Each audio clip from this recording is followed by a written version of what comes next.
शादी की पहली रात पति स्वादिष्ट भोजन का थाल लेकर कमरे में आया। उसकी खुशबू से पूरा कमरा महक उठा। पत्नी ने पति से कहा, माँ जी को भी बुला लेते, हम सब साथ भोजन करेंगे। पति ने कहा, छोड़ो, वो खाकर सो गई होंगी, आओ हम प्यार से खाते हैं। पत्नी ने दोबारा कहा, लेकिन मैंने उन्हें खाते नहीं देखा।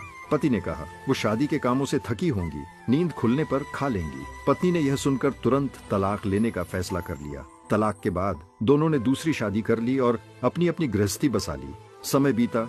उस स्त्री के 2 सुशील और आज्ञाकारी बेटे हुए। जब वह 60 साल की हुई तो उसने बेटों से 4 धाम यात्रा पर ले जाने का अनुरोध किया। बेटे उसे साथ लेकर यात्रा पर निकल पड़े।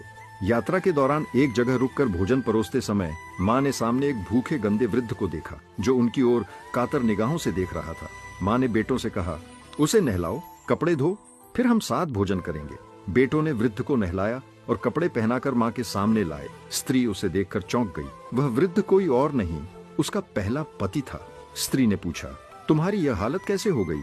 वृद्ध ने नजरें झुका लीं और बोला, मेरे बच्चे मुझे खाना नहीं देते थे, तिरस्कार करते थे और अंत में घर से निकाल दिया। ये सुनकर स्त्री बोली, इसका अंदाजा मुझे उस रात को ही हो गया था जब तुमने अपनी माँ को खाना खिलाने के बजाय मेरे लिए थाल लाया था। मेरे बार बार कहने पर भी तुमने अपनी माँ का तिरस्कार किया और आज तुम उसी का फल भोग रहे हो। स्त्री ने समझाया, जैसा व्यवहार हम अपने माता पिता के साथ करते हैं वैसा ही हमारे बच्चे हमसे सीखते हैं। माँ बाप की सेवा करना हमारा सबसे बड़ा कर्तव्य है। जिस घर में माता पिता खुश रहते हैं वहीं ईश्वर का वास होता है। आप भी इस बात से सहमत है तो यस जरूर लिखें और इसी तरह की कहानियों के लिए हमारे पेज के साथ जुड़े रहिए।